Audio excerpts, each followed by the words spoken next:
All right, let's get to our first step of building our secure password checker. Now in here, I have a checkmypass.py file. You can do the same, and then I have my terminal right over here. What we want to do is initially import the requests module. If you haven't, well, then you can install the requests module. The request module is going to allow us to make a request. So remember, it's kind of like having a browser without, well, the actual browser. We can just manually request something as if we have a browser and we get some data back.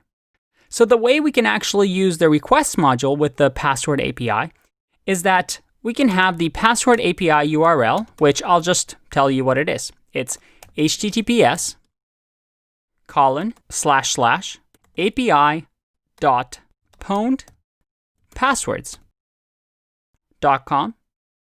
And then we give it a range /, and in here, this is where we give it the password. So we can just do plus, and let's just for now do password 123. So that's the URL that we're going to use. Let's make this a little bit smaller, like that. Now in here, we're going to get a response by doing the requests.get, and let's just type this in and see what happens. If I save and run this program, and remember, we don't have the ability to type in the passwords yet, so let's just run the file. All right, so we get something, but it looks like an error. And that's because I did HTTPS. Silly me. But again, I want to show you that, yeah, right here, I'm able to read the errors, and it looks like it's an invalid schema, no connection adapter for, well, HTTPS. So if we run that again, all right, it looks like it worked, no errors, but let's print this out to see what we get. So print response, and I'm going to run this, and we got response 400. Now, a response or 400 is not good. Usually that means unauthorized or something's not right with the API.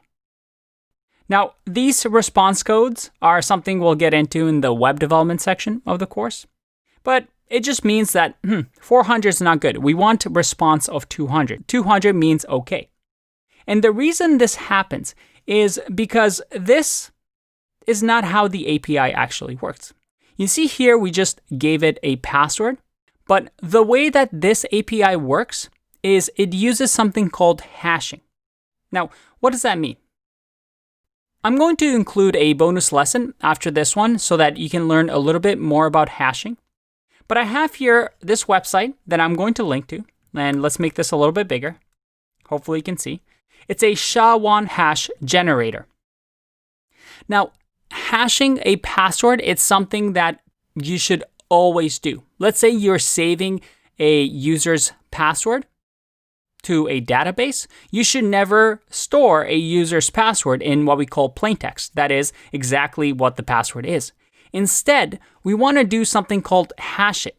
That is, run it through a hashing algorithm to make it gibberish.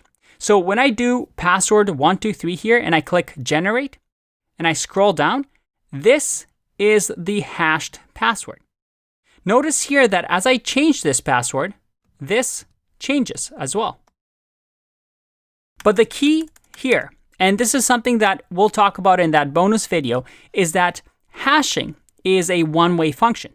So there's many different hashing algorithms. There's MD5s, there's SHA-256. We're using SHA-1 because this is what this API is using. And SHA-1 essentially just hashes. It's an algorithm that is a function that does this gibberish output of password 123. But no matter how many times we generate password 123, it's always going to be the same hash. So this way we can actually check if somebody types a password and we already have the hashed version of a password in, let's say, a database, we can actually compare the hashed version of this password to the database hashed password. Again, don't get too confused here. Hopefully in that bonus video, we'll cover this a little bit more.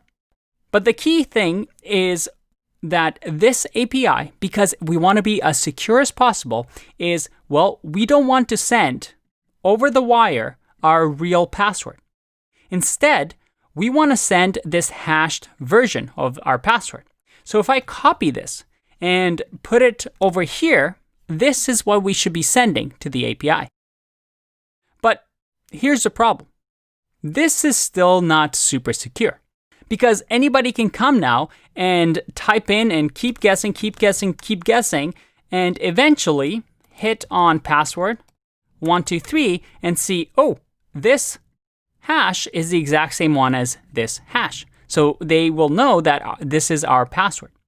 So this API uses a technique called K-anonymity. And this is actually a modern technique that big companies like Google, Facebook, Netflix, Amazon all use. K-anonymity allows somebody to receive information about us, yet still not know who we are. How does this work? By the way, this is actually a technique that is used a lot, especially now where using personal data for companies, it's frowned upon. So ideally, you don't want to give your personal information to companies. So some companies that care about security and privacy use this K-anonymity to track you, but still not know who you are. Now, the way this works is that we only give the first 5 characters of our hash password. So 1, 2, 3, 4, 5. So if I remove this, what this API is going to do is it has a list of all the passwords that have been leaked. However, all these passwords are hashed with the SHA-1 algorithm. So it's going to look in its database of all these passwords and pick all the hashed passwords that have the first 5 characters that match this. So this way, with the response, we're going to get all the passwords that are hashed that have this. So that on our end, when we receive that response, we can check the rest of the hash function. This way, this API is never going to know our full hash, and therefore never ever be able to guess our password. They'll just know that we have this tiny bit of a hash function that could match any hundreds of passwords. How cool is that? So if I actually save this and run, I get a response of 200. Awesome. All right, let's take a break, learn a little bit more about hashing, and see you in the next video. Bye-bye.